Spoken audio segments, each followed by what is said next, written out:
Baik, Bapak Ibu hadirin sekalian, sesaat lagi seluruh rangkaian kegiatan kuliah umum segera dimulai.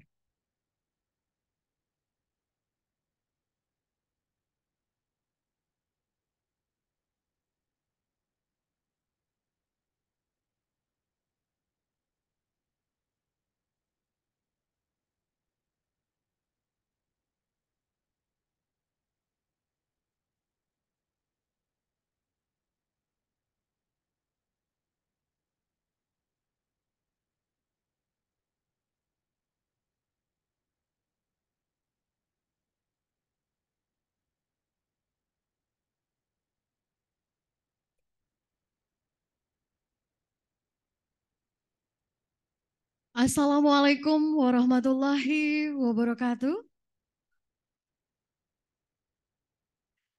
Selamat pagi dan salam sejahtera bagi kita semua. Shalom, Om Swastiastu, Namo Buddhaya, salam kebajikan.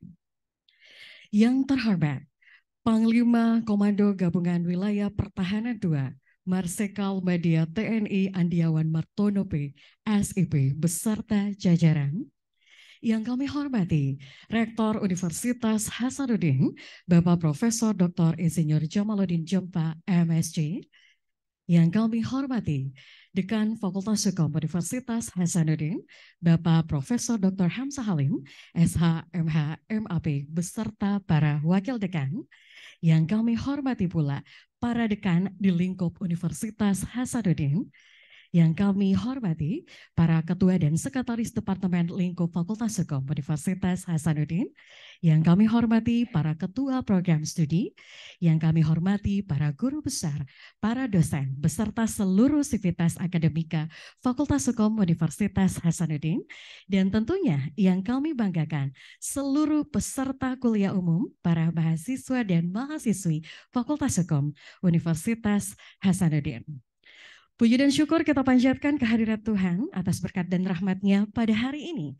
Kita dapat dipertemukan bersama dalam kegiatan kuliah umum oleh Panglima Komando Gabungan Wilayah Pertahanan II dengan tema Pendidikan Integrasi Kebangsaan sebagai Pilar Persatuan dan Kesatuan Bangsa. Hadirin sekalian, kuliah umum ini merupakan rangkaian kegiatan ilmiah Disnatalis ke-71 Fakultas Hukum Universitas Hasanuddin 2023 yang mengangkat tema berintegritas, unggul, dan kolaboratif. Isikan saya, Arini Anissa, selaku Master of Ceremony, dan hadirin sekalian, mengawali seluruh rangkaian acara kita pada hari ini, menyanyikan bersama lagu kebangsaan Indonesia Raya. Hadirin dimohon berdiri.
Hadirin dipersilakan duduk kembali.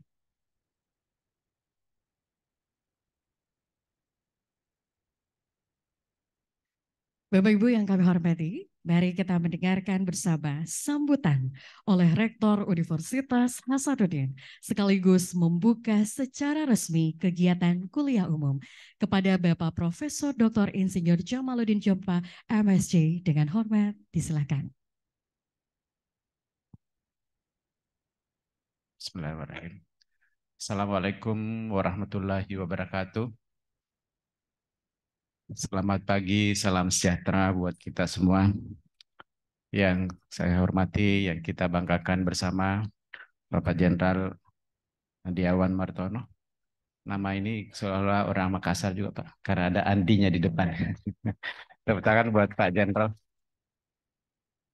Jarang-jarang kita bertemu dengan seorang Jenderal Bintang 3 di kampus, dan Alhamdulillah pada hari ini salah seorang jenderal yang sangat prestisius bersama kita. Terima kasih Pak Dekan Fakultas Hukum yang telah menghadirkan beliau di sini, dan juga para pimpinan yang sempat hadir, dan terkhusus anak-anakku semua, adik-adik semua, para mahasiswa, calon pemimpin bangsa ke depan. Menjadi pemimpin bukanlah hal yang instan, bukanlah hal yang by accident, tapi by design. Dan saya tahu di angkatan bersenjata, di tingkat pimpinan tinggi negara, semua ini memerlukan analisa yang kuat, memerlukan pendalaman, dan memerlukan integritas.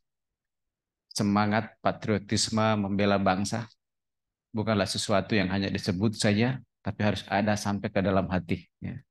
Sehingga mudah-mudahan pada pagi hari yang berbahagia ini, dengan kehadiran Pak Jenderal Andiawan, bisa memberikan bekal patriotisme, ya, membakar semangat juang anak-anakku semua, dan tidak harus angkat senjata langsung, tapi perjuangan kemerdekaan saat ini kita harus isi dengan kemampuan intelektual dan kapasitas kebersamaan kita, persatuan kita di dalam mengangkat unit kerja masing-masing, mengangkat daerah masing-masing, mengangkat bangsa kita, sehingga insya Allah kelak Indonesia bisa meraih cita-citanya menjadi salah satu bangsa terbesar di dunia.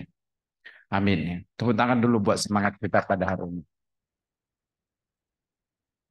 Pak Jenderal, lambang Unhas sama dengan Kodam ini menggunakan kata Hasanuddin. Artinya semangat kita sama, dan kita telah memilih tekad Sultan Hasanuddin, ya, yang dijuluki oleh Belanda pada saat itu sebagai seorang yang bergelar ayam jantan dari timur. Itulah kenapa kemudian logonya Unhas masih menggunakan ayam jantan ini.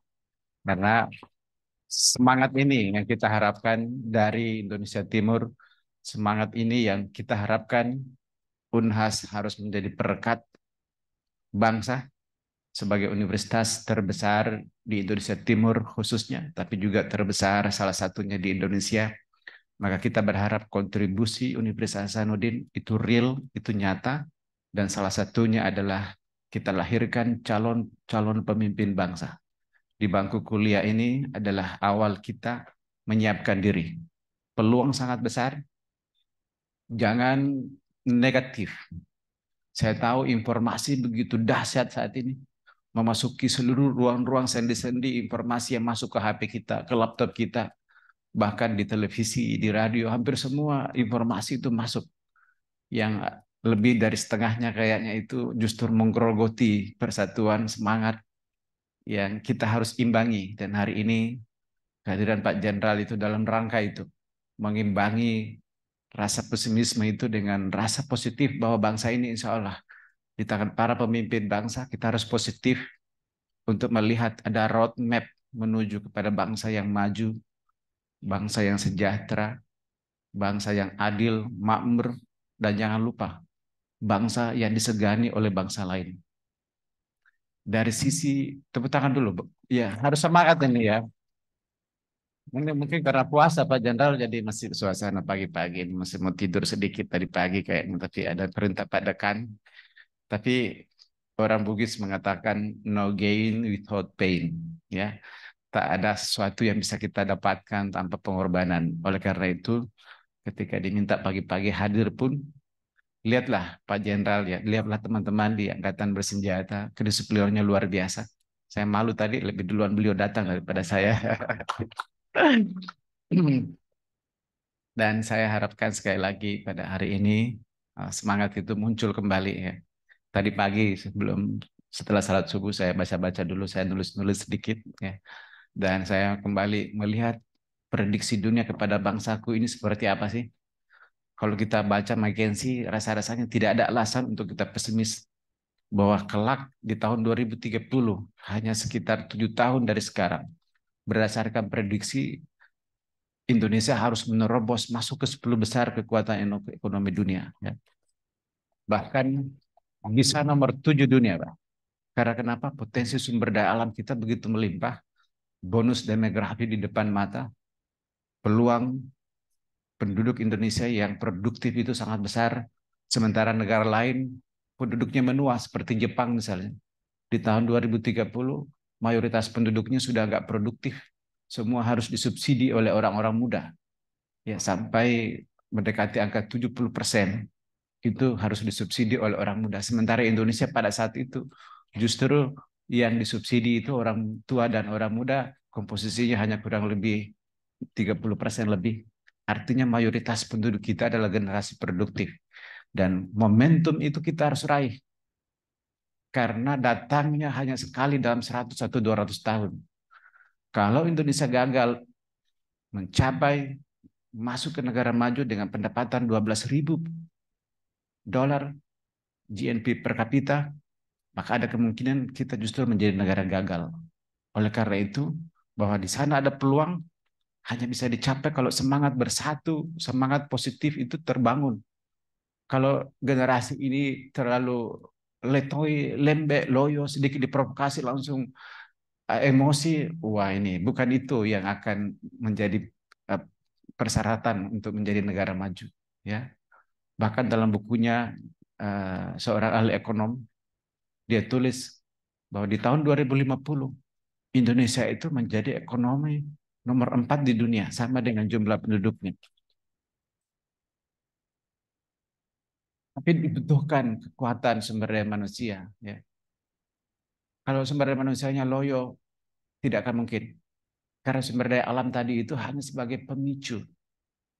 Pemicu itu ya kalau dipicu, kalau ditarik pelatuknya, kalau tidak ya diam-diam saja seperti senjata. Man behind the gun. Bahwa senjata itu hanya bisa berfungsi kalau sumber daya manusia bisa mengoperasikan senjata itu. Nah, kita punya kemampuan itu. Sehingga kehadiran ya Wakil Pangdam Pak Jenderal Andiawan mudah-mudahan sekali lagi bersama kita semua sebagaimana semboyannya Fakultas Hukum kali ini. Di samping integritas, di situ juga perlu kolaborasi.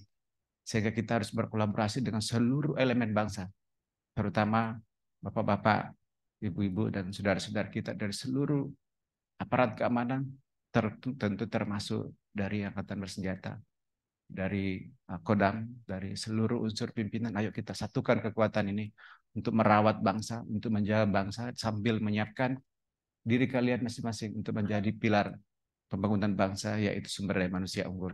Sekira itu harapan saya pagi hari ini. Terima kasih atas kehadiran semua anak-anakku sekalian, baik yang hadir secara luring maupun daring. Mudah-mudahan kuliah umum pada hari ini bisa memberi kita memantik pemicu semangat untuk memelihara negara kesatuan Republik Indonesia yang kita cintai ini. Sekali lagi terima kasih dan mari kita sama-sama membuka acara kuliah umum pada hari ini dengan mengucapkan basmalah. Bismillahirrahmanirrahim. Sekian, billahi taufiq wal hidayah. Assalamualaikum warahmatullahi wabarakatuh.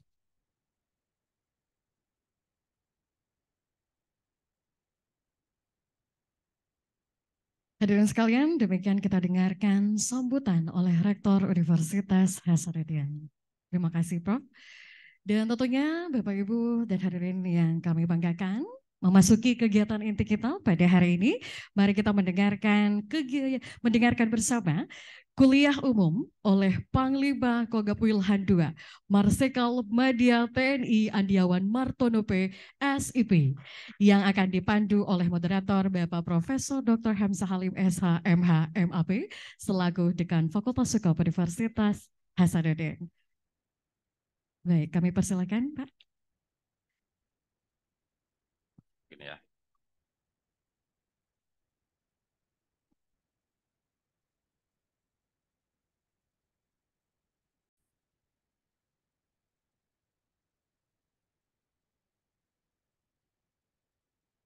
Bismillahirrahmanirrahim. Assalamualaikum warahmatullahi wabarakatuh. Shalom, selamat pagi, salam sejahtera buat kita semua. Om Swastiastu, Namo Buddhaya, salam kebajikan. Yang saya hormati Bapak Rektor Universitas Hasanuddin, Bapak Profesor Dr. Insinyur Jamaluddin Jompa, MSc, para Wakil Rektor Universitas Hasanuddin yang hadir, kemudian yang saya hormati juga Dekan Fakultas Hukum Universitas Hasanuddin, Profesor Dr. Hamzah Halim SH MH MAP, para Wakil Dekan Fakultas Hukum Universitas Hasanuddin, mungkin guru besar juga ada Bapak ya, dan para dekan di lingkup Universitas Hasanuddin, para guru besar, Bapak Ibu dosen Fakultas Hukum Universitas Hasanuddin yang hadir, sivitas akademika, mahasiswa, dan para peserta kuliah umum sekalian. Pagi ini terima kasih adik-adik anak-anakku sekalian, karena kalau dilihat Pak Prof, Pak Rektor, Pak Dekan, anak-anak saya juga sudah selesai semua di kuliah semua, dan saya ini udah punya 3 cucu, Pak. Tapi pada intinya kita adalah satu kesatuan semua.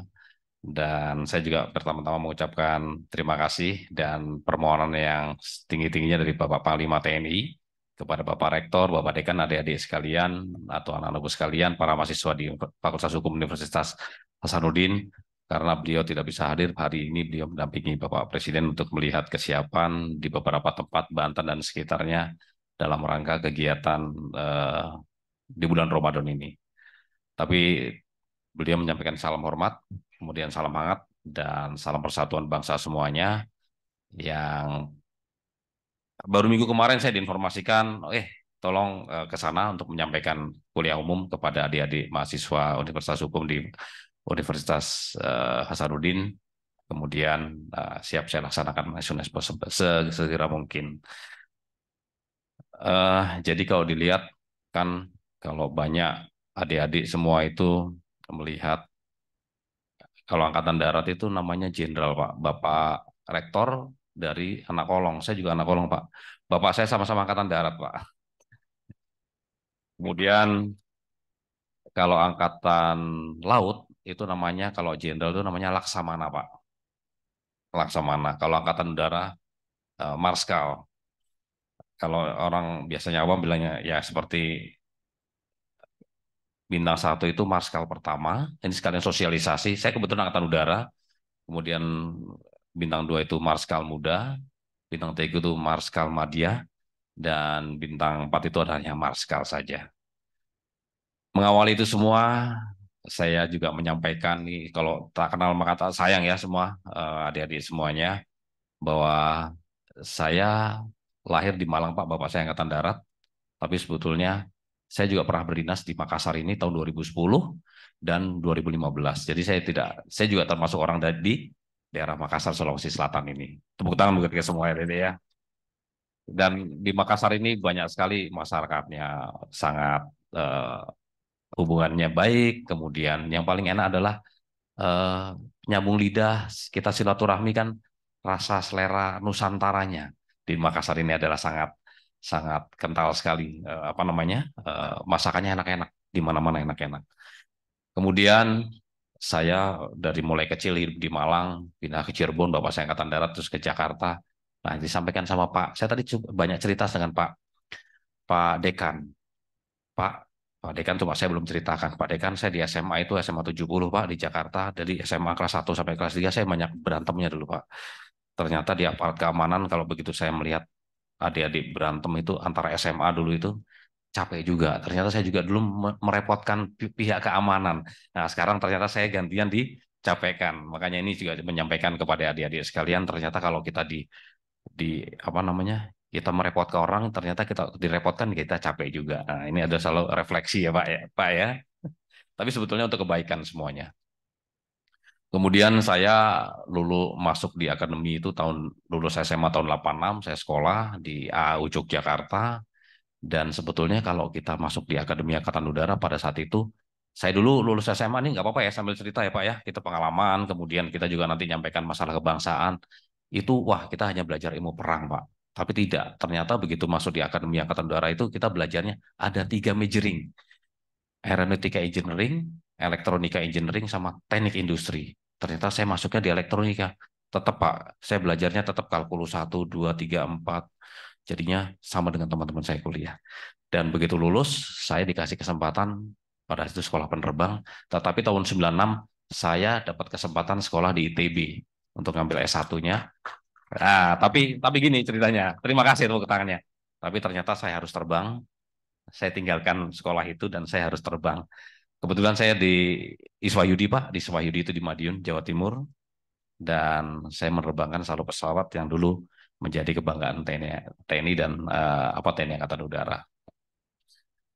Saya sudah bekerja dari tahun lulus 1989 sampai dengan 2023 ini sudah relatif hampir 30 sekian tahun, 32 tahun lebih di TNI Angkatan Udara. Dari mulai saya Letnan 2 di Yogyakarta di Swayudi, kemudian sampai dengan saya pernah di Makassar. Jadi dari mulai Sumatera, Jawa, Makassar, Sulawesi, Papua, dan sebetulnya Kogab Wilhan 2 itu adalah base-nya di Kalimantan. Jadi lengkap 50 besar saya sudah bertugas di sana. Dan data keluarga, saya istri 1, anak 2, dan mantu 2, cucu 3. Lengkap ya semuanya adik-adik ya. Harapannya juga semuanya bisa mengikuti sehingga kita diberi kesehatan untuk ini. Saya dulu menerbangkan pesawat F-16, hampir 20 tahun saya terbang pesawat F-16, sampai dengan kemarin tahun 2018 saya masih sempat menerbangkan pesawat F-16, F-16 Fighting Falcon. Itu berawal dari saya, supaya tak kenal maka tak sayang, sehingga di materi ini tadi banyak sekali sudah disampaikan oleh Bapak Rektor sebetulnya, dari zaman penjajahan, sejarah perjuangan bangsa, Sumpah Palapa, kemerdekaan itu sudah ada upaya-upaya untuk mempersatukan bangsa. Kemudian kita juga pernah disintegrasi pada saat itu, terbagi beberapa suku, bangsa asing mengadu domba. Dan kalau kita lihat bangsa kita zaman dulu itu pernah dijajah oleh negara yang diambil kekayaan alamnya. Tadi disampaikan oleh Bapak Rektor bahwa kekayaan alam kita itu banyak sekali. Sulawesi Selatan juga banyak, dengan tempat lain juga banyak. Apa sih sebetulnya? Karena Indonesia itu seksi. Seksi itu gimana? Seksi itu segala sesuatunya ada. Baik itu kekayaan alamnya melimpah, tetapi itu jangan sampai membuat kita jadi malas. Kita, kalau bangsanya lemah, generasinya lemah, kita akan mudah sekali dikuasai, Pak. Makanya dulu kita mudah dikuasai. Kalau kita persatuan dan kesatuan kita kuat, kita nggak akan dikuasai oleh musuh. Makanya pertahanan dan pertahanan inti, pertahanan cadangan, dan pertahanan pendukung lainnya. Saya minta adik-adik juga di sini mempunyai satu semangat persatuan yang tinggi sehingga kita juga nantinya kuat negara kita. Apalagi Sulawesi Selatan ini adalah salah satu yang menghasilkan energi yang terbesar, terbaru dan terbarukan di masa yang akan datang. Tahun 2030 tadi disampaikan Pak Rektor, kita ada namanya bonus demografi. Bonus demografi kalau kita tepat dari menggunakan generasi muda ini, kita akan maju dan akan menjadi ekonomi di 4 besar ekonomi dunia. Tetapi kalau kita gagal, wah jelas akan terpuruk negara ini. Makanya pemerintah betul-betul menyiapkan generasi muda dari sekarang, bonus demografi yang kita miliki untuk dapat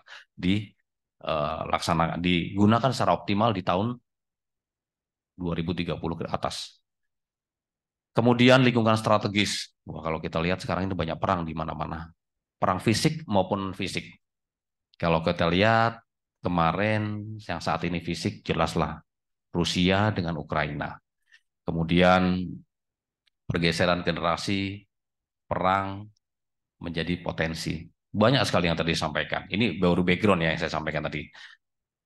Berperang tidak hanya melibatkan angkatan bersenjata, tapi seluruh komponen bangsa. Coba lihat yang sekarang ini ada di Ukraina maupun di Rusia. Begitu angkatan perangnya maju, ternyata masih kekurangan, akhirnya masyarakat, laki-laki. Kadang nanti suatu saat perempuan pun akan jadi partisan dalam perang untuk kita menegakkan negara kita, mempertahankan negara kita. Tapi kalau dilihat, kalau perang antar negara, tetangga negara itu sebetulnya sangat sangat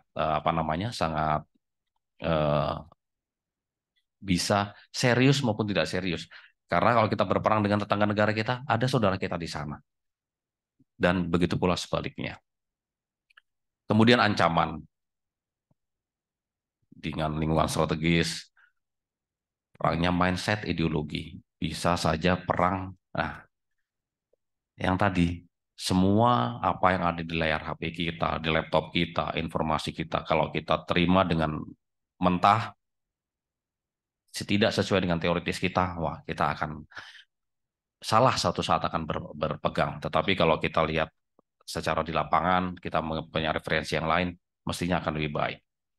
Makanya kita harus punya ideologi yang kuat di Indonesia ini untuk memberikan keyakinan kepada kita bahwa negara kita ini adalah negara yang betul-betul menyiapkan generasinya untuk kemajuan negara kita. Terorisme, radikalisme, ini sangat menjadi kewaspadaan yang tinggi bagi negara kita. Banyak kan? Semuanya akan merugi. Fasilitas kita rugi, generasi kita rugi, keamanan kita rugi. Dengan adanya terorisme dan radikalisme, jelas ekonomi akan turun, ekonomi turun, ya jelas kesejahteraan masyarakat akan berkurang. Cyber, kita lihat, waduh, dengan teknologi dan informasi yang sedemikian ketat, sedemikian maju, mudah sekali orang terprovokasi. Mudah.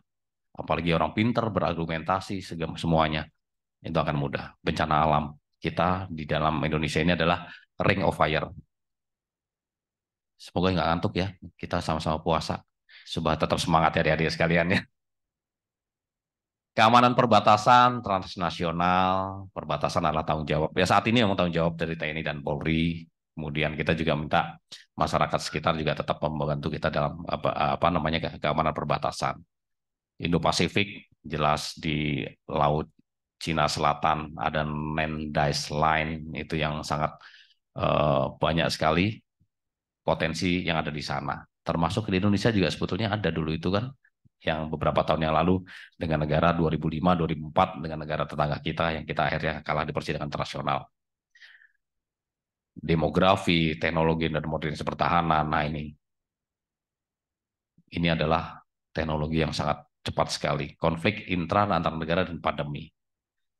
Pada tahun 80-an, saat saya masuk sekolah di basic militer, itu ada namanya Perang Nubika. Dan pada tahun 86 mungkin kalau kita ingat, adik-adik mungkin belum lahir, saya udah ada kebocoran nuklir di Chernobyl di Rusia. Itu sangat berpengaruh sekali. Disitulah betul kita antisipasi dan terjadi pandemi di tahun 2019 sampai dengan 2021 yang ini adalah bisa melemahkan seluruh potensi yang ada bukan di Indonesia tapi dunia.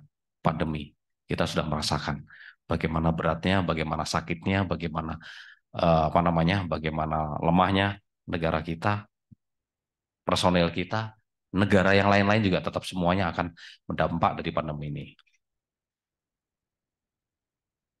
Perang tidak hanya perang fisik saat ini. Perang bisa juga perang IT dan termasuk pandemi. Pandemi adalah salah satu senjata yang kita tidak tahu. Kita tidak melihat dan kita tidak, dan itu adalah apa namanya, perang non nyata. Nah, di Indonesia ini ada beberapa ancaman, ancaman militer, ancaman non militer, dan tren ancaman, termasuk dari IT dan sebagainya. Agresi kita sudah tahu, invasi kita sudah tahu, pemboman kita sudah tahu, blokade, kemudian mengizinkan wilayah untuk persiapan agresi terhadap NKRI itu juga ada. Nanti kita akan pengiriman kelompok bersenjata lainnya. Non agresi, pelenjangan wilayah, spionase, sabotase, terorisme, pemberontakan, separatisme, dan perang saudara. Kita jangan mudah teragitasi adik-adik sekalian, karena negara kita itu betul-betul, ya tadi saya bilang, seksi. Kemudian di geografi itu sendiri, bencana alam, kita lihat di beberapa daerah kita banyak sekali bencana. Beberapa waktu yang lalu yang cukup besar di daerah kita, di Sulawesi itu, di Palu, saudara-saudara kita, waduh, itu adalah dan kita mengikuti, mungkin pada saat itu masih SMA ya, atau kuliah, artinya awal-awal, sehingga ini menjadi, kalau kita lihat, kita harus mempersiapkan itu semua. Pencurian sumber daya alam. Kalau kita lihat, laut kita adalah sangat luas. 2/3 bagian dari Indonesia adalah laut, dan ikannya sangat luar biasa. Dan Indonesia selain mempunyai sumber daya alam yang lain, mineral, kemudian tumbuh-tumbuhan, ikan juga menjadi salah satu bagian dari kita yang sangat kita sumber pendapatan negara. Kemudian ideologi ini yang sangat harus kita waspadai. Terorisme dan radikalisme yang selalu saya sampaikan tadi.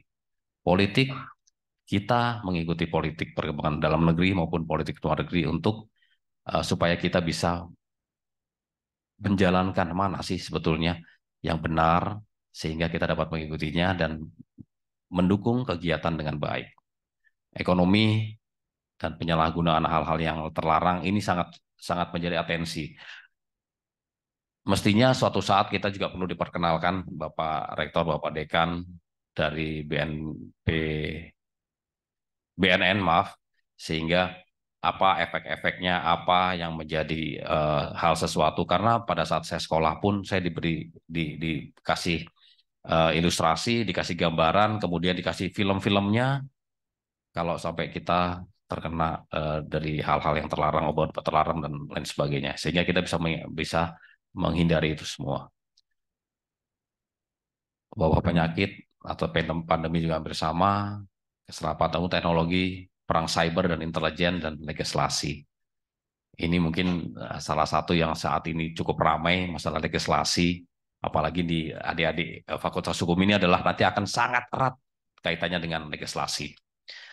Saya juga tadi sampaikan sama Pak Dekan. Pak Dekan, saat ini hukum di Indonesia cukup berkembang, kemudian di saya sendiri khusus TNI Angkatan Udara masih perlu pakar maupun yang mempunyai kemampuan masalah hukum udara. Karena ruang udara di Indonesia ini cukup luas. Sepertiga daratan, sepertiga lautan, tetapi satu persatu utuhnya adalah di atasnya lah udara semua. Dan itu adalah salah satu potensi yang sangat besar. Memang kalau dilihat tidak ada potensi yang menghasilkan secara langsung, tetapi informasi di situ akan kita dapat semuanya. Kalau kita punya satelit, kita punya radar, semua informasi, semua data kita bisa lihat. Nah, contohnya GPS. Kalau kita punya handphone, ada namanya Google Map. Coba di Google Map, kita mau kemana? Kita lihat, oh ini daerahnya seperti ini, kita mau ke sana. Itu salah satu informasi. Kalau kita punya kemampuan hukum di bidang itu, wah tentunya kita akan maju sekali, Pak. Ini satu tantangan buat kita, dan TNI Angkatan Udara pun tetap akan mencari teman-teman, adik-adik, semuanya yang hukum dan mempunyai kemampuan untuk hukum udara. Lanjut. Kemudian saya ingatkan lagi, kita juga pernah baca bersama dalam pasal 30 ayat Undang-Undang Dasar 1945 ayat 1 berbunyi, tiap warga negara berhak dan wajib ikut serta dalam pertahanan dan keamanan negara. Wajib loh ya. Apalagi kita punya negara yang sebegitu hebat, sebegitu besar, sebegitu kaya, dan sebegitu punya bonus demografi yang sangat maju. Saya yakin para adik-adik sekalian mempunyai cita-cita luhur, mempunyai cita-cita yang baik, dan kita sama-sama akan menjadi generasi. Baik di militer maupun non-militer, itu semua adalah calon pemimpin. Saya mungkin, kebetulan kalau saya lihat, saya hampir seumur dengan Pak Rektor. Kita ini Pak ya, hampir sama ya, kelahiran kepala 7 ya Pak ya, tapi depannya 6. Kalau depannya 7, belakangnya 7, ya masih muda. Kita depannya 6, belakangnya 7. Sama dengan Pak Rektor. Itu kita tahun 80-an tidak tahu bahwa kita itu suatu saat kita akan mempunyai dharma bakti kepada negara dan bangsa melalui bidang tugasnya masing-masing. Tadi sampaikan Pak Rektor, betul, kita adalah generasi penerus. Di bidang apa saja untuk Indonesia supaya kita tetap maju. Tadi sampaikan juga Jepang. Jepang itu sekarang angka kelahirannya sangat turun. 2030 udah kehabisan generasi mudanya dan akan tinggal generasi mudanya. Sehingga mereka banyak mengambil orang-orang muda dari segala negara untuk bisa tetap mempertahankan negaranya. Dan kita punya keuntungan itu, kita punya bonus demografi itu, sehingga kita manfaatkan baik-baik. Dan tidak terasa, mungkin 20, 25, 30 tahun yang akan datang, adik-adik inilah yang akan menjalankan roda pemerintahan. Tepuk tangan buat kita semua supaya kita ngantuk ya. Percaya atau tidak percaya, sama dengan adik-adik saya yang sekarang akan di Akademi Angkatan Udara. Akademi Angkatan Laut dan Akademi Militer maupun Akademi Kepolisian. Semuanya sama. 25 sampai dengan 30 tahun yang akan datang akan menjadi roda yang sangat menentukan di pemerintahan. Camkan ini.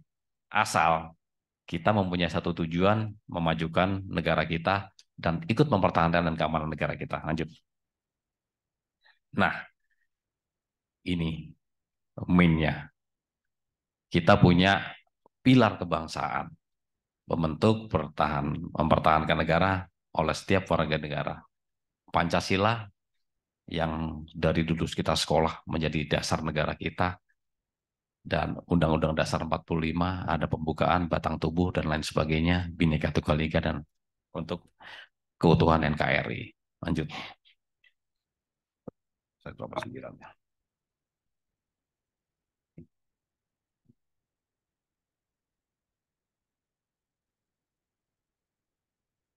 Di mana kebangsaan Indonesia ditopang oleh 3 tiang, yaitu Undang-Undang Dasar 45, Bhinneka Tunggal Ika, dan NKRI dengan Pancasila sebagai dasarnya.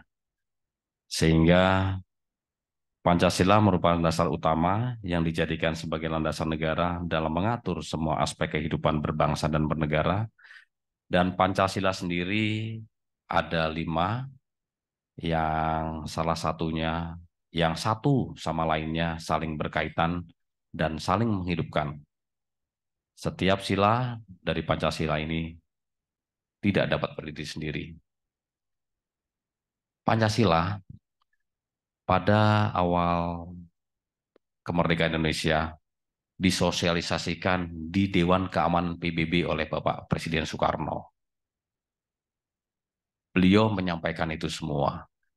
Dan waktu berjalan, kemudian pada saat kunjungan Bapak Presiden Obama ke Indonesia, beliau menyampaikan, beliau masih hafal karena Pak Obama pernah sekolah dan tinggal di Indonesia. Dan beliau sangat salut dengan Pancasila yang ada di Indonesia. Makanya kita generasi muda, bernegara kita harus punya dasar. Bernegara, saya sampaikan. Dan oleh sebab itu, hakikatnya diciptakan 5 unsur yang sangat mengisi. Pancasila sudah dianggap sebagai jati diri bangsa, yang mana semua nilai dari silanya lahir dari nilai-nilai yang telah berkembang dalam kehidupan masyarakat pada saat itu dan pada masa saat ini. Dalam kata lain, semua nilai yang terkandung dalam Pancasila telah disesuaikan dengan kebudayaan yang ada, sehingga 5 sila yang disusun diharapkan dapat menyatukan semua masyarakat Indonesia yang majemuk. Kita cukup banyak. Kalau tidak salah suku bangsa kita adalah 1.340 suku bangsa yang di Indonesia. Dan itu adalah potensi konflik sangat besar di sana. Makanya kita disatukan oleh Pancasila untuk bernegara. Undang-Undang 45, Undang-Undang Dasar 1945 merupakan pilar kedua yang dijadikan sebagai pedoman kehidupan berbangsa dan bernegara. Dan undang-undang ini dibentuk untuk lebih menjelaskan kembali aturan-aturan yang terkandung dalam substansi Pancasila, yang pada hakikatnya sila-sila dari Pancasila masih bersifat yang luas. Dan untuk itu, pemahaman lebih lanjut membutuhkan hal-hal lain sebagai penjelas. Oleh karena itu, dibentuklah Undang-Undang Dasar 1945 yang dalam perkembangannya juga dijadikan sebagai landasan konstitusional. Dan Bhinneka Tunggal Ika merupakan semboyan resmi yang dimiliki oleh bangsa Indonesia. Semboyan ini sangat bersesuaian dengan sifat kemajemukan yang dimiliki oleh bangsa Indonesia. Semboyan Bhinneka Tunggal Ika pertama kali ditetuskan oleh Empu Tantular yang dipaparkan dalam kitabnya. Kitab itu bernama Suta Soma. Dalam kitab ini ada kalimat yang membunyikan Bhinneka Tunggal Ika, Tahana Dharma Mangrua. Bangsa Indonesia hanya mengutip bagian Bhinneka Tunggal Ika yang bermakna walau kita berbeda-beda, kita tetap satu. 1.340 suku bangsa dan kita tetap satu, Indonesia. NKRI, Negara Kesatuan Republik Indonesia, merupakan bentuk dari negara Indonesia yang dalam penentuannya melewati banyak perkembangan dan pertimbangan yang sulit. Yang menjadi pertimbangan utama para pendiri bangsa ini adalah politik licik yang pernah dilakukan oleh penjajah kita. Tapi sebetulnya adalah kekurang kuatannya pertahanan bangsa Indonesia pada saat itu, sehingga ada bangsa yang memanfaatkan, mengambil sumber daya alam Indonesia untuk kepentingan negaranya. Dan sejarah panjang yang kita miliki menjadi guru yang sangat berharga buat kita semua, sehingga kita juga dapat belajar supaya tidak terulang lagi nantinya. Lanjut. Dan ada kultur edukatif, hukum, dan struktural untuk supaya kita bisa menjaga 4 pilar kebangsaan tersebut. Adalah dengan memperkenalkan diri mendalam tentang budaya dan kearifan lokal kepada generasi muda. Nah, adik-adik generasi muda yang saat ini ada di sini, betul-betul nanti tidak akan ada dan hidup di Sulawesi Selatan. Saya yakin, pasti akan ada di beberapa tempat, akan ada di beberapa, mungkin di luar negara, luar Indonesia pun akan ada. Saya yakin. Dan pendidikan edukatif, pendekatan edukatif perlu menjadi utama yang dilakukan generasi muda. Ya itu tadi. Jangan sampai gitu aja banyak tawuran, pencurian, bahkan pembunuhan. Ini sangat merugikan kita semua. Dan ini pernah kita lakukan dulu ya Pak ya, semasa kita muda Pak ya, ternyata kita merepotkan orang lain. Sekarang kita gantian direpotkan orang lain. Nah jangan, ternyata itu adalah hal-hal yang tidak baik, contoh yang tidak baik. Kita dulu emosi anak muda adalah seperti ini. Saya yakin dan saya tahu bahwa adik-adik sekarang ini untuk masuk di Fakultas Hukum Universitas Hasanuddin tidak mudah.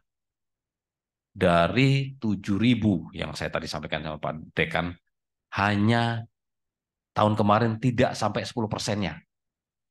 Hanya 480 yang masuk. Coba berapa? 8,8 sekian persen yang masuk. Dari 7.000 peminat di Fakultas Hukum Universitas Hasanuddin. Jadi saya yakin lah adik-adik di sini, anak-anak saya di sini semuanya adalah anak-anak terpilih. Nggak sampai 10% bisa masuk sini. Makanya manfaatkan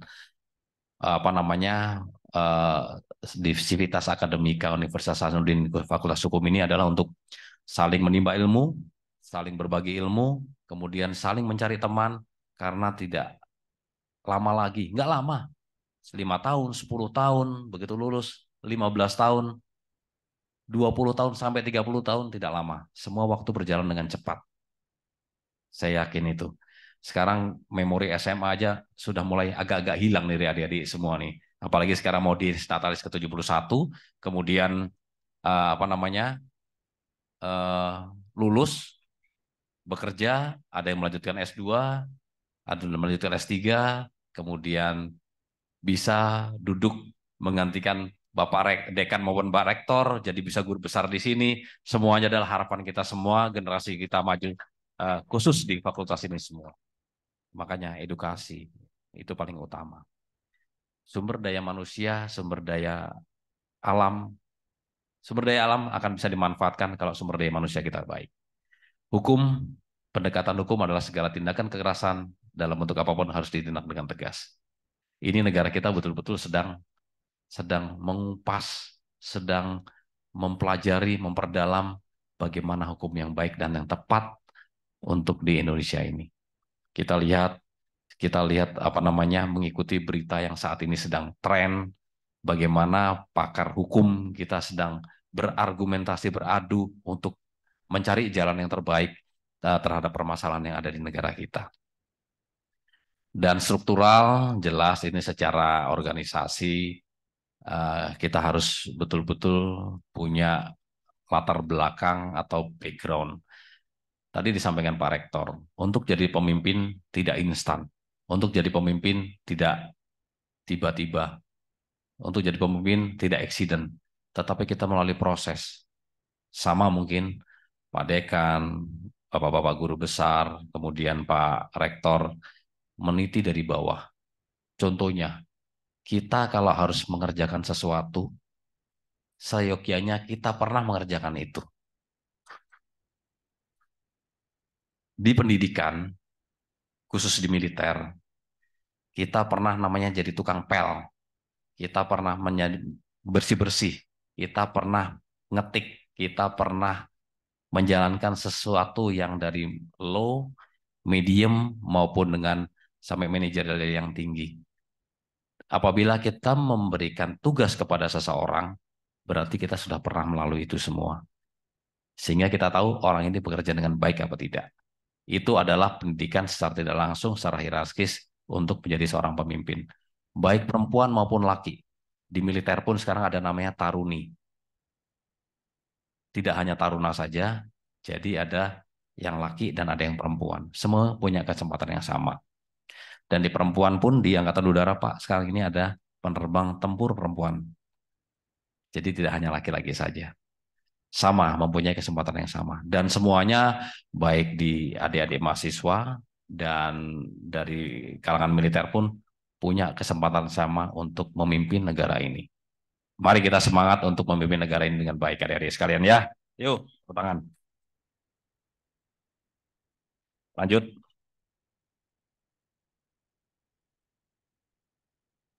Aktualisasi pendidikan kewarganegaraan. Jelaslah dari mulai kecil kita dididik dari sama orang tua kita, harapan orang tua kita. Kita tidak usah bermuluk-muluk. Kita mempunyai pendidikan dasar di rumah. Makanya pada saat semuanya selalu ditanya di psikologi, kalau di tempat kita dulu ya, sampai dengan 10 tahun, di lingkungan mana kita diajari, di lingkungan mana kita hidup. Disitulah yang menjadi nanti patokan atau sifat hidup kita. Kalau kita 10 tahun kita hidup di lingkungan yang keras, suatu saat kita akan keras. Kalau di 10 tahun sampai dengan 10 tahun kita hidup di yang medium, kita akan medium. Kalau soft, kita akan soft. Memang karakter bisa berubah, tetapi dasar itulah yang sebetulnya kita bisa dapat secara psikologi yang ditanyakan kepada kita. Itu mungkin adalah salah satu sumber yang bisa kita input untuk ke depan. Kemudian meningkatkan fungsi dan Pancasila Undang-Undang Dasar 45 dari mulai SD, SMP, SMA tentunya kita punya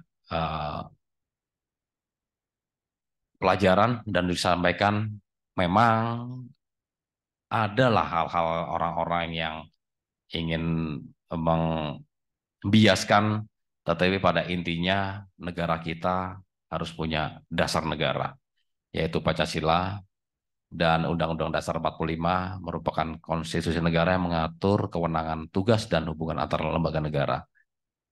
Di pembukaan Undang Dasar 45 pun sebetulnya negara sudah punya tujuan. Ada 4 tujuan di sana. Dari mulai mensejahterakan bangsa, ikut melaksanakan ketertiban dunia, kemudian juga ada tujuan yang cukup untuk memajukan bangsa ini. Nggak mungkin lah kita akan merusak bangsa. Tidak mungkin. Kita harus membangun bangsa ini. Karena kenapa? Saya minta juga adik-adik mengetahui. Dengan baca berita sekarang, kemudian mengikuti kemajuan, perang sajalah. Sangat menyakitkan. Perang Dunia Pertama, Perang Dunia Kedua, dan saat ini Perang Ukraina. Kalau dilihat, nggak enak.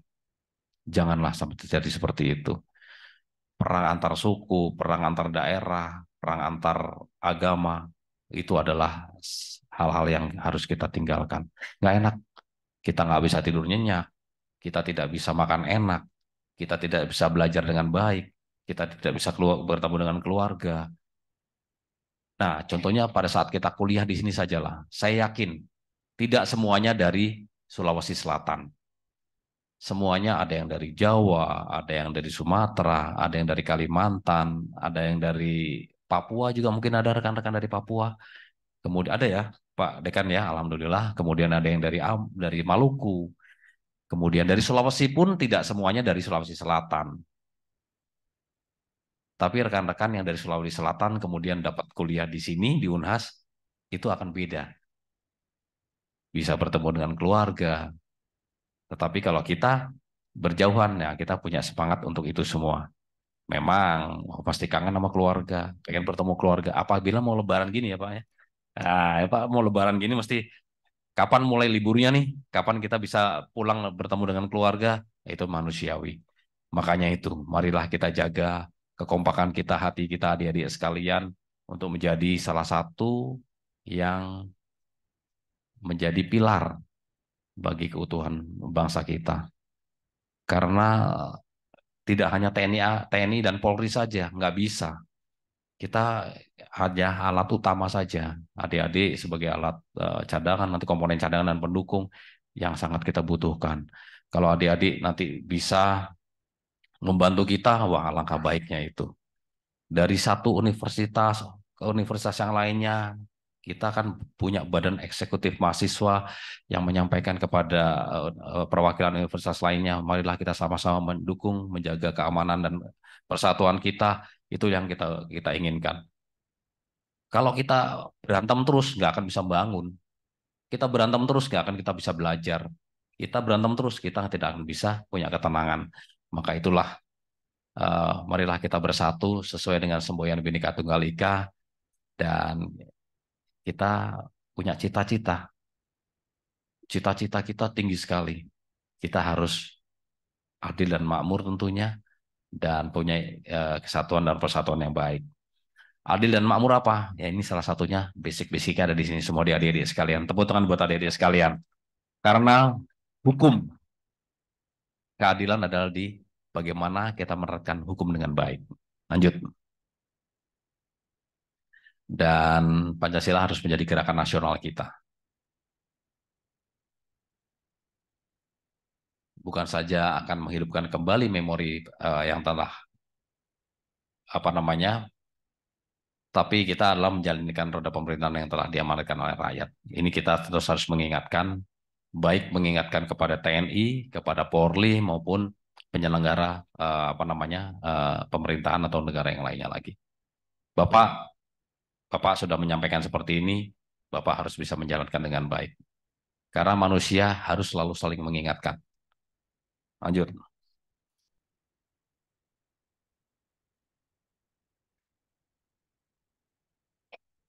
Integrasi masyarakat multikultur sebagai pilar nasionalisme.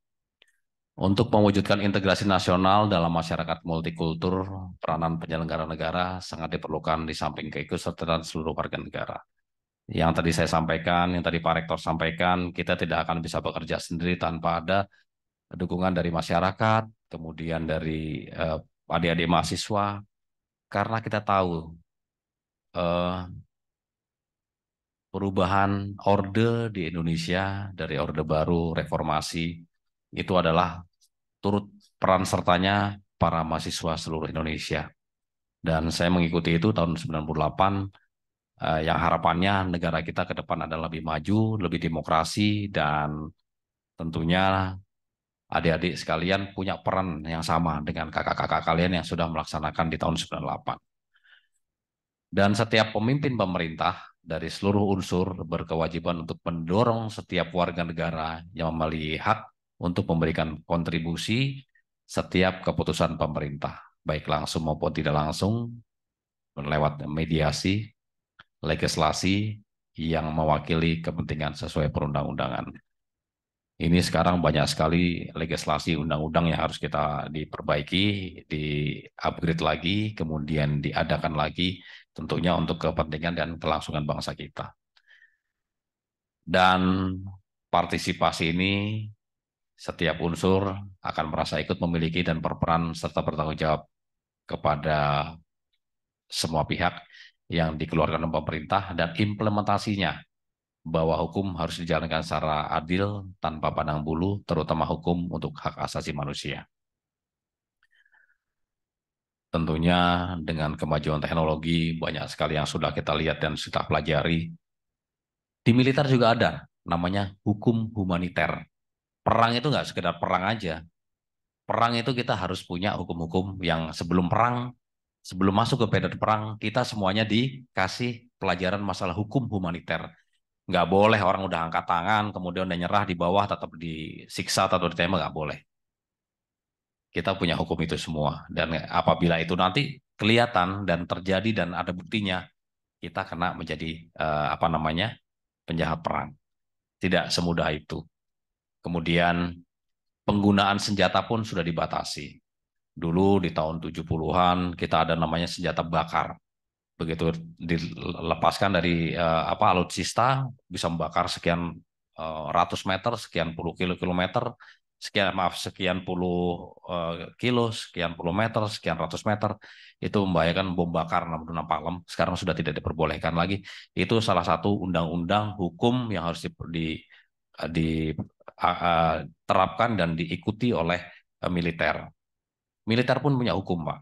Adik-adik sekalian, tidak bisa sewenang-wenang seperti itu saja. Hukum-hukum yang berlaku di masyarakat sipil dan hukum yang berlaku di militer, justru militer lebih berat daripada yang masyarakat sipil. Lanjut.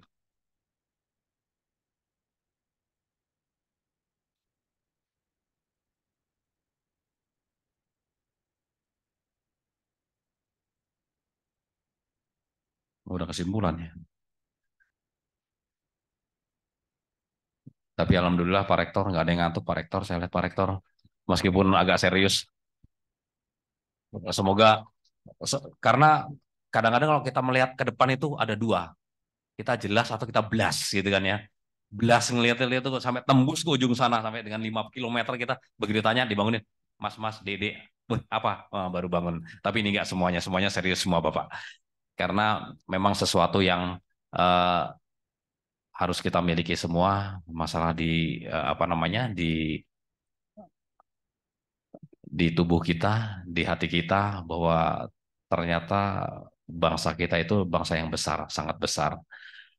Dan kita harus punya tekad persatuan. Dan kita juga sebetulnya punya ada potensi kehancuran terbesar bila kita tidak mampu mempertahankan persatuan dan kesatuan bangsa. Sekarang ini sekali dengan media sosial yang sebegitu luas, media sosial yang sebegitu terbuka, yang ya kita cukup bahagialah di Indonesia ini. Semuanya tidak terbatasi. Kita bisa melihat segala sesuatunya di dunia ini dengan cepat dan hanya dengan di tangan kita. Baik, itu buruk, semuanya. Ya kita jangan sampai terprovokasi di sana. Kita harus punya referensi lain, Karena teoritis itu adalah sesuatu yang letterlock dan sesuatu yang ideal. Tetapi praktisi di lapangan kadang kita akan lebih bisa mengetahui kondisi setempat. Makanya Pak Dekan juga tadi sudah menyampaikan kondisi sama Pak Dekan dengan saya bahwa saat ini memang betul-betul, dan saya cukup apresiasi kepada Universitas Hukum eh, Universitas Hasanuddin ini. Ada yang punya prestasi taekwondo, bener nggak ya? Maaf, karate ya, menjadi guru, jadi juara. Kemudian ikut meningkatkan kesehatan dengan peduli stunting ya Pak, dengan penyuluhan dan stunting di daerah kita masing-masing. Ini adalah dengan peningkatan gizi, sumber daya manusia kita akan baik. Kalau kita lihat, ya memang masih ada angka kemiskinan di kita, tapi tahun demi tahun sudah mulai menurun, sehingga kesejahteraan meningkat. Kemudian ekonomi Indonesia juga diharapkannya sudah masih terus tumbuh. Dengan tumbuhnya ini, sumber daya manusia kita baik, ekonomi kita baik, dan adik-adik juga bisa belajar dengan baik. Ya ini manfaatkan kesempatan ini. Kesempatan, ingat, kesempatan tidak akan pernah datang dua kali. Kalau kita dikasih kesempatan, kemudian kuliah di sini, kesempatan gunakanlah dengan baik. Karena ada yang diberi kesempatan, kemudian mempunyai kegiatan lain, sehingga tidak bisa memanfaatkan kesempatan kuliah dengan baik, dikeluarkan, sayang. Sudah rugi waktu, rugi tenaga, rugi biaya, dan rugi perasaan. Jangan sampai itu terjadi. Kesempatan, ingat, tidak akan pernah datang dua kali. Kesempatan hanya satu kali datang. Kerjakan dengan baik. Kemudian, dan setiap warga negara berhak dan kewajiban mempertahankan dan mempertahankan negara dalam bentuk bela negara. Saat ini Kementerian Pertahanan punya program bela negara, dan setiap tahunnya akan disampaikan kepada seluruh warga negara Indonesia untuk mampu untuk bergabung. Setelah bergabung, melaksanakan kegiatan basic bela negara, dan kemudian akan kembali lagi ke pekerjaan semula, sehingga timbul keinginan untuk tetap baik, bekerja dengan baik untuk kesatuan dan persatuan bangsa. Kemudian mempertahankan 4 pilar kebangsaan yang merupakan bentuk bela negara oleh setiap warga negara. Ini adalah kewajiban kita semua.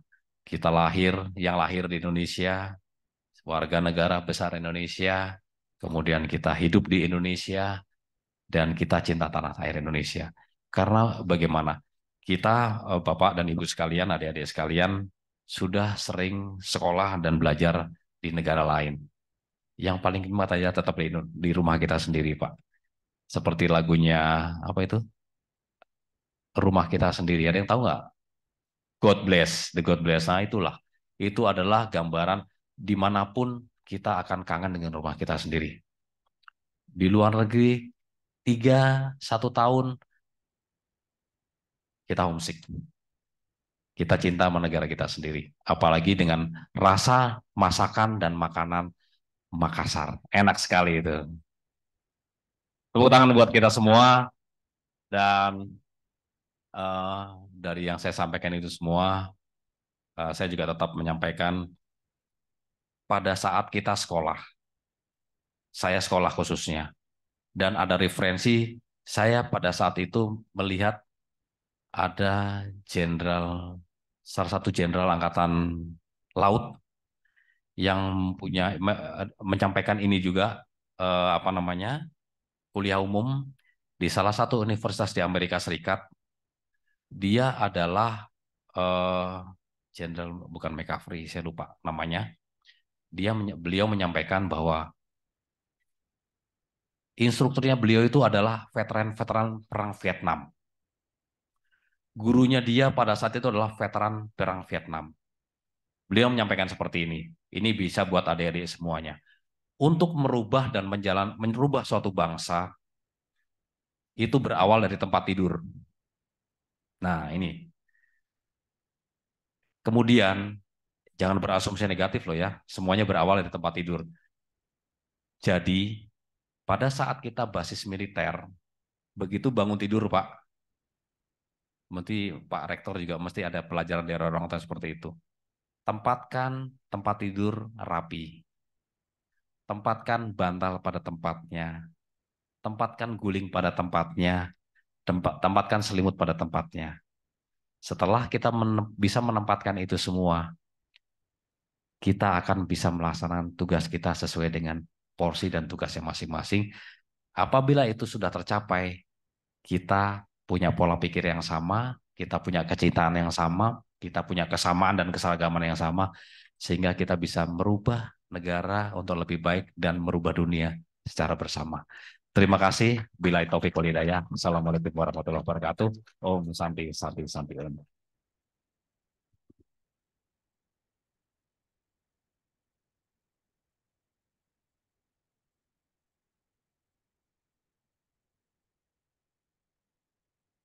Izin MC, saya langsung.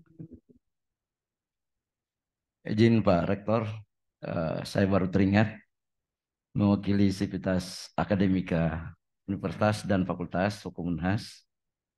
Kami mengucapkan selamat ulang tahun bagi TNI AU tanggal 9 April kemarin. Dan karena Pak Jenderal ini kita undang dalam kaitan dengan Dies Natalis kita juga, ya kita memberi ucapan yang sama untuk Diesnya TNI AU. Semoga jaya selalu, dan kita berharap Pak Jenderal Andiawan ini tidak berhenti di bintang 3, semoga bintangnya cepat jatuh lagi. Dan momentum itu saya kira sangat terbuka. Beliau salah satu jenderal yang sangat muda, bintang 3. Beliau telah mengupas banyak tentang bagaimana pendidikan integrasi kebangsaan sebagai pilar persatuan dan kesatuan bangsa. Kita sudah simak bersama bahwa bangsa kita memang ini awalnya lahir dari proses disintegrasi yang kemudian membangun sebuah rumah besar dengan semangat integrasi yang disebut dengan Indonesia, dimulai oleh pemuda-pemuda kita, bahkan di zaman kerajaan Nusantara sudah dirintis itu. Jadi ada kesadaran memang bahwa hanya dengan persatuan maka kemajuan dan kejayaan itu bisa diraih. Unhas pun, Pak Jenderal, oleh Pak Rektor membuat tagline, Unhasku bersatu, Unhasku kuat. Itu tagline-nya Pak Rektor. Saya kira Pak Jenderal sangat berbaik hati pada kita semua karena masih meluangkan waktunya untuk memberi kesempatan kepada adik-adik sekalian untuk menyampaikan pertanyaan atau meminta informasi yang lebih terkait dengan tema yang disampaikan pada hari ini. Sisi kanan saya silakan untuk 3 orang, sisi kiri 3 orang juga, izin Pak Jenderal. Ya, silakan panitia diberi mic untuk berdiri, memperkenalkan diri dulu dan menyampaikan pertanyaannya. Baik, Assalamualaikum warahmatullahi wabarakatuh. Perkenalkan, nama saya Muhammad Asraf Wicaksana dari Prodi Hukum Administrasi Negara Angkatan tahun 2022. Kan Pak Jenderal tadi menyinggung tadi ancaman dari salah satu integrasi kebangsaan yaitu terorisme dan radikalisme. Nah, pertanyaan saya adalah apa peran mahasiswa untuk mencegah tindakan radikalisme dan terorisme di kampus? Terima kasih. Terima kasih. Pertanyaan yang sangat bagus sekali. Ya, gender di belakang cewek. Silakan berdiri, perkenalkan diri dan pertanyaannya langsung saja. Baik, terima kasih. Assalamualaikum warahmatullahi wabarakatuh. Perkenalkan, nama saya Fadila Nur Alzara dari Program Studi Ilmu Hukum Angkatan 2022. Tadi dijelaskan oleh Bapak bahwa salah satu dari 4 pilar kebangsaan yaitu Pancasila. Dan seperti yang kita ketahui bersama juga, bahwa Pancasila merupakan ideologi yang berinteraksi dengan perkembangan zaman. Sifat Pancasila memberikan kita peluang kepada penganutnya untuk mengembangkan pemikiran-pemikiran baru yang relevan dan sesuai dengan perkembangan zaman.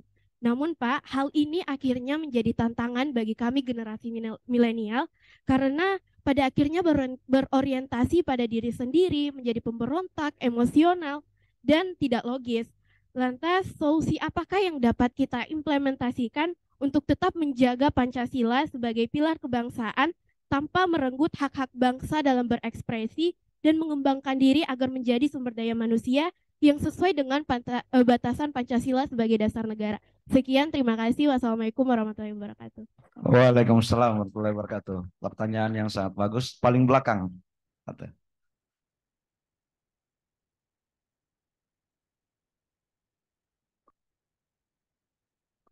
Selamat pagi semua. Perkenalkan, saya Farel Ben Ursipuni dari Ilmu Hukum. Sebelumnya terima kasih Pak untuk materinya yang sangat komprehensif dan sangat menarik. Sebenarnya saya ingin bertanya sembari juga berimajinasi. Karena yang pertama saya notice bahwa kondisi dunia sekarang ini penuh dengan berbagai konflik, entah itu regional ataupun internasional. Kita bisa lihat ada di Rusia dan di Ukraina, dan sampai sekarang masih ada perang dingin antara Korea Selatan dan juga Korea Utara. Ketika kita berkaca di Korea Selatan dan Korea Utara, mereka menerapkan adanya wajib militer.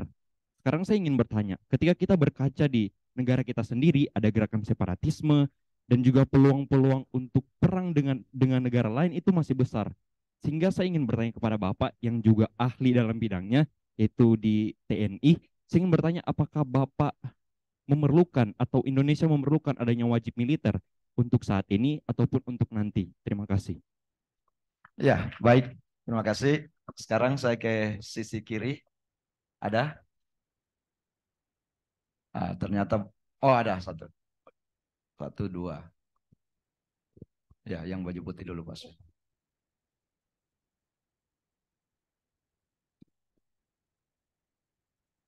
Bismillahirrahmanirrahim. Assalamualaikum warahmatullahi wabarakatuh. Perkenalkan Pak, nama saya Mutia. Izin bertanya, jika kita menilik dari segi sumber daya alam, sumber daya manusia, serta sumber daya pertahanan, Indonesia tak perlu diragukan lagi terkait hal itu.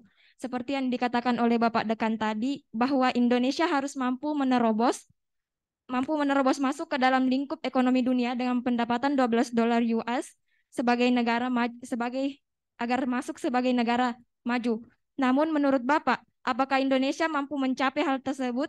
Sementara dalam keadaan ini, pimpinan kita lah yang berada dalam ranah pemerintahan yang sering melakukan kecurangan, dalam hal ini korupsi. Kemudian yang kedua, pada kenyataannya Indonesia sekarang tidak diserang secara terang-terangan, melainkan diserang dari segi tertutup oleh oknum-oknum yang ada di Indonesia yang bahkan hidup dalam keamanan negara kita sendiri. Cukup sekian dan terima kasih. Assalamualaikum warahmatullahi wabarakatuh. Waalaikumsalam. Terima kasih, Dek Mutia. Yang di belakangnya tadi.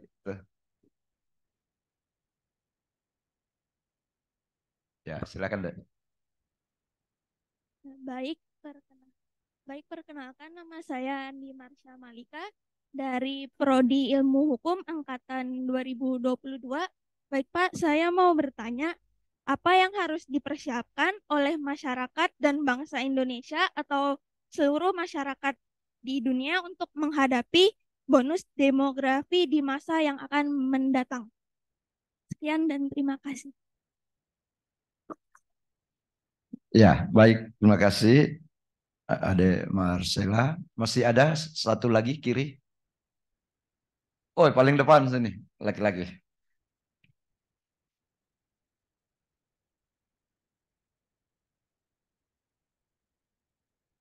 Ya, perkenalkan nama dan langsung saja to the point pertanyaannya. Baik, sebelumnya saya Setiawan Jaya Kusuma Effendi dari angkatan 2020. Melihat sosok Bapak Marsikal pertama kali, mungkin teringat dengan mantan Kasau kita, Panglima Angkatan Udara Umar Dhani yang sekilas sangat mirip.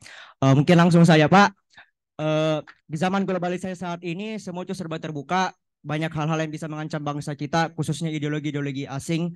Dan kalau kita hubungkan dengan yang dijelaskan Bapak Radi, kalau sekarang sudah bukan zamannya lagi perang senjata, tapi perang ideologi yang mungkin dampaknya lebih parah dari perang senjata itu sendiri. Mungkin kita dulu ada mata pelajaran pendidikan moral Pancasila yang diajarkan dari tingkat SD, SMP, dan SMA, meskipun sekarang sudah tidak ada.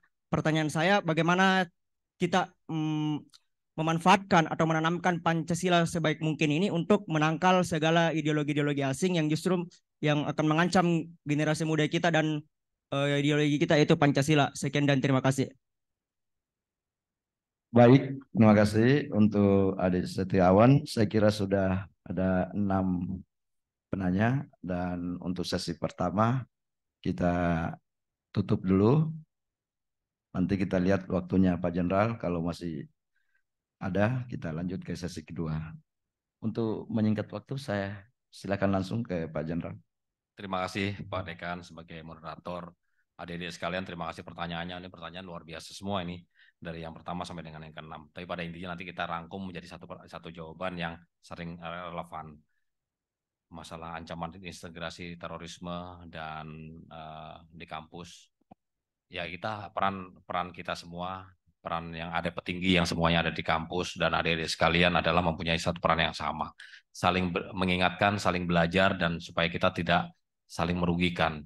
Karena yang saya sampaikan tadi, bahwa apabila ada sesuatu yang tidak baik di kampus, kita saling menginformasikan sehingga bisa diredam sedemikian rupa. Kemudian diberikan bimbingan penyuluhan yang nantinya, ya inilah tugas kita. Di kampus itu sebetulnya sama dengan kita tugas belajar di mana-mana. Selain kita belajar mengisi ilmu, ya nanti suatu saat dan kita harapkan di kampus ini pun ada penyuluhan, ada bimbingan, kan mestinya ada ekstrakurikuler di kampus sehingga kita bisa menyalurkan bakat kita sehingga kita tidak adik-adik sekalian, anak-anak sekalian tidak berpikir yang negatif. Jadi kalau kita belajar, kemudian kita ekstrakurikuler, kita sama-sama berpikir yang positif, kita capek, sampai kamar, sampai kos-kosan, kita belajar, istirahat, kemudian kita siap untuk belajar di kegiatan atau belajar mengajar di besoknya. Ini adalah tanggung jawab dari para pengajar, para dosen, para senior, para mentor untuk mencegah ini semua. Yakin, karena memang ada, tetapi ini harus cepat diantisipasi dan saat ini saya pikir sudah baik peningkatannya dibanding beberapa tahun yang lalu di tahun 80-an. Itu banyak sekali hal-hal yang negatif. Dan jangan sampai ada kekosongan diri. Saya minta diri sekalian, isi diri dengan kegiatan dan dengan kita belajarnya sebetulnya sudah sangat berat. Saya yakin apalagi di Fakultas Hukum ini, apalagi yang kuliah di Unhas, yang terpilih semuanya adalah hal-hal yang baik. Jangan sampai kita ternodai oleh hal-hal yang tidak menguntungkan untuk kegiatan kita dalam belajar mengajar. Kemudian di dunia konflik Rusia, Ukraina, wajib militer, dan sebagainya. Tadi saya sampaikan juga bahwa sekarang ini Kementerian Pertahanan sedang proses untuk memberikan bela negara karena di negara kita ini semuanya wajib mempertahankan untuk melaksanakan bela negara. Makanya yang pertama adalah komponen utama TNI Polri, itu adalah komponen utama pertahanan negara. Kemudian ada yang dulu wajib militer, itu adalah sebagai komponen cadangan, dan sekarang ini adalah komponen pendukung. Adik-adik sekalian, nanti rakyat yang akan dilatih itu menjadi komponen pendukung. Kemudian ada Menwa, maaf, kemudian di universitas ini, dan ada kegiatan-kegiatan lain, kepramukaan, itu adalah salah satu kegiatan yang baik yang dapat menjadi komponen untuk mendukung kita dalam pertahanan negara. Jadi tidak melulu TNI saja. Dan setelah kuliah pun ada kesempatan untuk bergabung dengan kita di militer, baik itu Angkatan Darat, Laut, Udara maupun kepolisian dengan perwira karier dari sarjana. Bisa bergabung sehingga tidak hanya melulu TNI sebagai intinya, tetapi dari Kementerian Pertahanan sudah membuka untuk bergabung dalam kegiatan bela negara yang setiap tahun diadakan di tiap-tiap Kodam, di tiap-tiap angkatan untuk memberikan pelajaran, pengetahuan untuk bagaimana kita mencintai dan membela negara kita dan bisa ditularkan kepada rekan-rekan yang lain. Kemudian sumber daya alam, sumber daya manusia dan sumber daya apa yang kita miliki, pertahanan, dan bagaimana nanti relevansinya dengan yang tadi dengan bonus demografi. Makanya di tahun 2025, 2030 kita mempunyai generasi muda yang cukup tinggi, yang cukup banyak. Makanya jangan sampai kita salah mendidik, salah memberikan input, salah. Kalau komputer itu ada input, begitu inputnya salah, keluarnya akan salah. Tetapi begitu inputnya baik dan benar, pasti keluarnya akan benar. Itu komputer. Makanya di zaman digital ini kita harus berpikir, kita udah masuk zaman namanya artificial intelligence. Artificial intelligence itu adalah bisa saja otak manusia ada lebih kalah, maaf, otak manusia akan kalah. Kecepatan otaknya, pengambil keputusan semuanya akan kalah dengan artificial agent dan apa namanya dan komputer. Tapi ingat, komputer adalah satu alat yang tidak punya perasaan. Tetapi manusia adalah sama pintarnya dengan alat, cuma waktunya, tapi manusia adalah masih punya perasaan. Dan manusia itulah, dengan perasaan itulah manusia bisa mengambil satu kebijakan. Jadi nanti suatu saat adik-adik jadi pemimpin dan mempunyai diberi inputan yang baik untuk kemajuan kita dalam memanfaat bonus demografi kita, bonus demografi kita baik, inputannya baik, kita diberi perasaan dan kita bisa berbuat bijak, insya Allah negara kita akan mendapatkan hasil yang baik. Jadi semuanya adalah input pendidikan. Ini saat ini adalah yang tepat untuk 5-10 tahun yang akan datang, sampai 15 tahun, sampai 2045 menjadi Indonesia emas. Harapannya Indonesia sudah cukup maju. Kemudian yang tadi disampaikan masalah perang ideologi yang pernah pendahulu TNI Angkatan Udara juga di sana yang disebutkan oleh adik-adik. Ini yang selalu kita waspadai. Jangan sampai kita mempunyai ideologi yang tidak tepat, yang sudah apa namanya, yang sudah ada di Indonesia ini adalah ideologi yang sangat fleksibel. Menjawab tadi masalah Pancasila ini pun tidak akan mengekang kebebasan untuk bangsa kita di dalam berekspresi. Tentunya juga kita segala sesuatu, hukum itu kan ada untuk kita memberikan koridor. Koridor ini yang boleh dilaksanakan dan ini yang tidak boleh dilaksanakan. Sama dengan kebetulan kita juga semuanya mempunyai suatu keyakinan agama, mana yang boleh dilaksanakan dan mana yang tidak dilaksanakan. Jelas kalau saya pikir nilai-nilai ada di Pancasila itu tidak akan mengganggu kita dan itu bersifat fleksibel sehingga mana yang boleh kita laksanakan oleh masyarakat bernegara dan mana yang tidak boleh dilaksanakan oleh masyarakat yang bernegara. Karena intinya cuma satu, persatuan dan kesatuan, aman dan tentram, damai. Tentunya dalam pelaksanaannya itu ada yang pengen bebas, itu pasti ada. Manusia itu satu. Manusia itu yang pertama pengen enak dan pengen bebas. Tetapi semua kita punya aturan yang membatasi sehingga kita juga ya harus dalam koridor aturan itu sendiri. Aturan tidak saklek, tidak sempit, tidak narrow, tapi ada wide. Ada kayak rel kereta itu kan lurus, dikiranya lurus, menyatu padahal tidak menyatu. Kita punya buffer atau punya apa namanya, apa itu Pak namanya Pak? Masih punya inilah, masih punya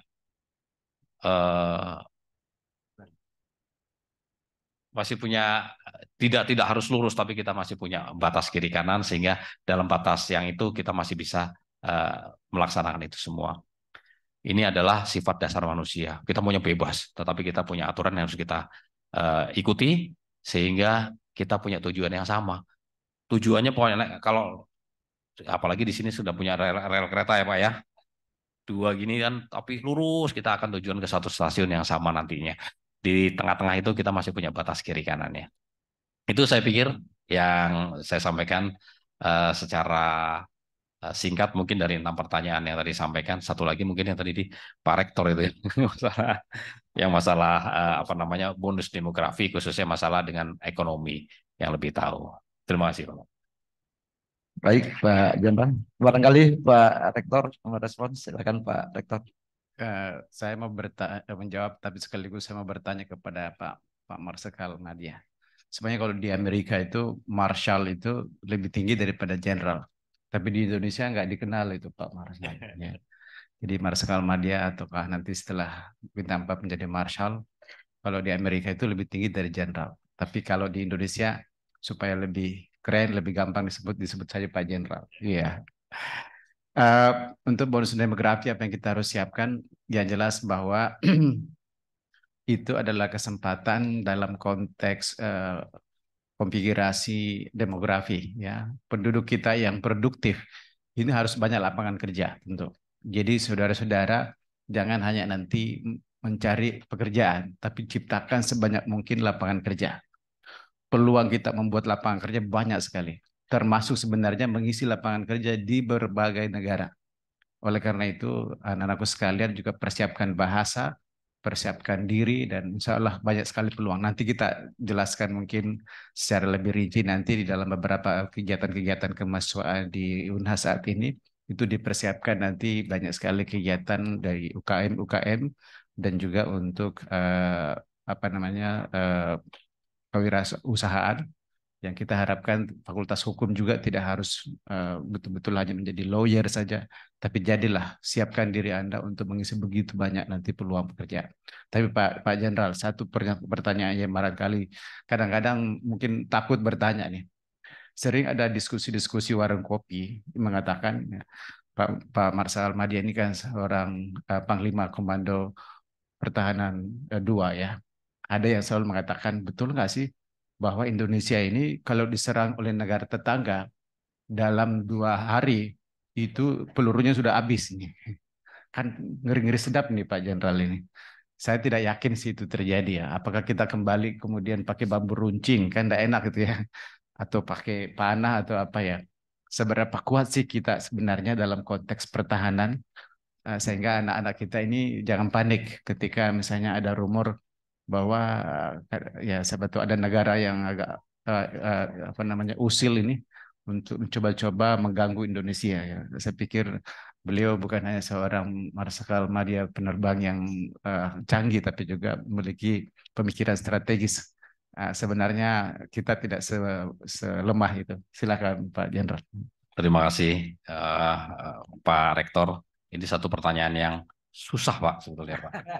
Karena memang dalam pembangunan rencana strategis pembangunan TNI khususnya yang sudah digagas oleh Bapak Menhan itu, ini pembangunan kekuatannya sungguh masif Pak saat ini Pak. Sehingga yang pertama yang kita majukan adalah diplomasi. Bapak Menhan atas perintah Bapak Presiden juga melaksanakan diplomasi kepada negara-negara sekitar kita untuk kita bisa bekerja sama, dan kita punya namanya kegiatan latihan bersama dengan negara-negara tetangga kita Pak, sampai dengan kita mempunyai dengan Thailand, Australia, Singapura, Malaysia. Selain kita belajar masalah pertahanan dan perang, tetapi kita juga saling relationship-nya akan lebih dekat lagi.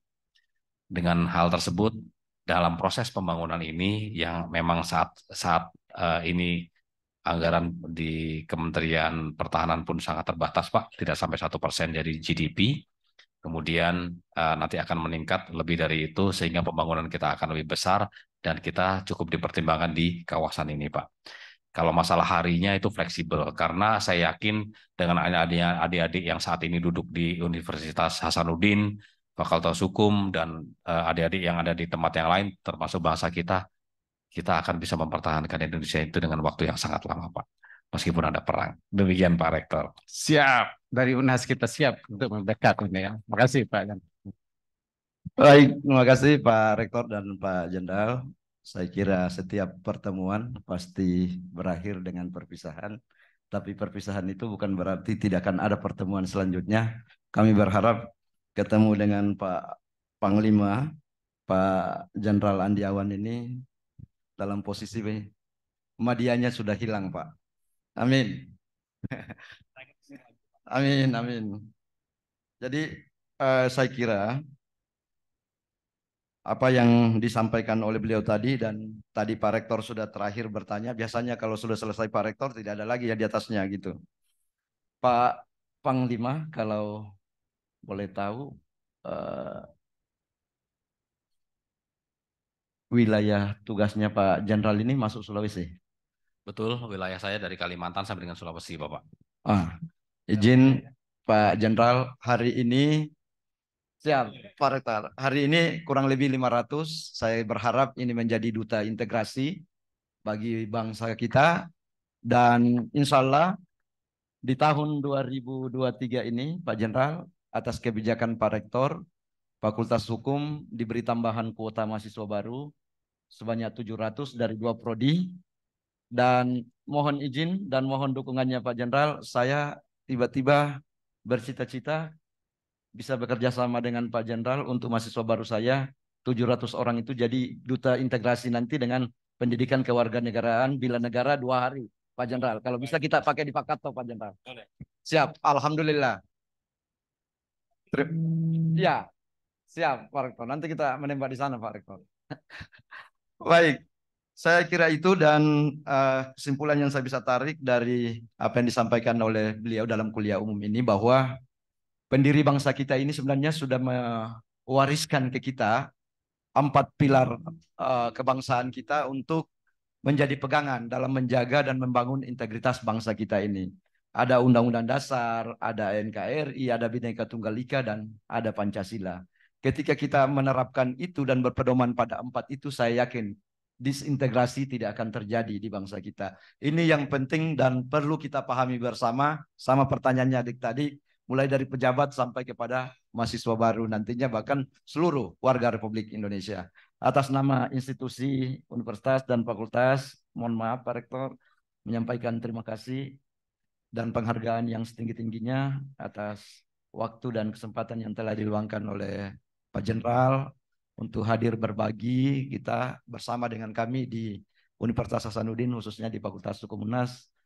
Dan mohon perkenannya Pak Jenderal nanti untuk oleh panitia tag video untuk ucapan dies kami Pak Jenderal. Saya kira itu. Dan terima kasih kepada seluruh hadirin, para guru besar, para pimpinan fakultas yang ada dalam lingkup UNAS, dan seluruh adik-adik mahasiswa, termasuk pengurus lembaga kemahasiswaan. Saya tutup acara kuliah umum kita pada hari ini. Izin Pak Rektor dengan ucapan syukur alhamdulillahi rabbil alamin. Demikian, Assalamualaikum warahmatullahi wabarakatuh. Selamat pagi dan salam sejahtera untuk kita semua. Baik, terima kasih Prof. Dan hadirin sekalian, demikian kita dengarkan bersama kuliah umum Panglima Kogab Wilhan II, Marsikal Madya TNI Adiawan Bartono PSIP yang sangat komprehensif, luar biasa, dan penuh inspiratif. Kita beri aplaus dulu. Dan sebagai bentuk apresiasi kepada narasumber kita pada hari ini, selanjutnya penyerahan piagam penghargaan oleh Rektor Universitas Hasanuddin kepada Panglima Kogab Wilhan II. Mohon berkenan untuk mengambil tempat.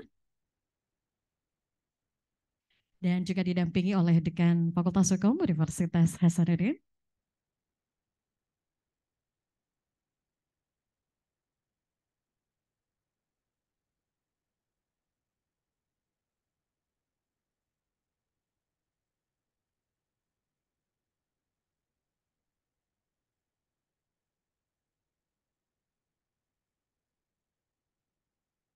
Ya, dilanjutkan dengan foto bersama. Dan selanjutnya akan ada penyerahan plakat ya dari Fakultas Hukum Universitas Hasanuddin yang akan lebih lanjut diserahkan oleh Rektor Universitas Hasanuddin. Dan juga selanjutnya ada juga penyerahan cenderamata dari Kogab Wilhan II kepada Fakultas Hukum Universitas Hasanuddin. Mohon berkenan.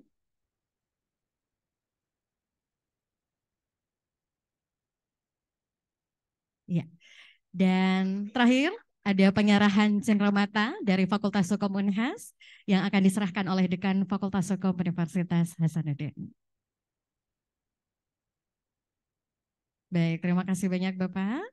Ya, selanjutnya ada penyerahan cenderamata dari dekan kepada Marsikal Madya TNI Andiawan Martono, PSIP. Ya, dan ini tentunya juga menjadi salah satu khas dari Sulawesi Selatan. Jadi kebanggaan kita semua. Dan setelah ini mohon berkenan tetap di tempat, dilanjutkan dengan foto bersama. Mohon berkenan para pimpinan, para dosen, guru besar. Untuk adik-adik mahasiswa, mohon untuk berdiri di tempat. Silahkan. Ya, dan merapat ke tengah adik-adik mahasiswa. Ya, mohon untuk mempercepat langkahnya adik-adik sekalian.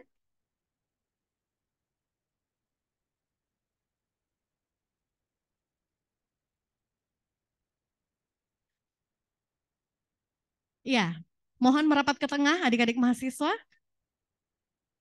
Ya, mohon dipercepat langkahnya adik-adik mahasiswa. Ya, silakan untuk merapat ke tengah, kita foto bersama.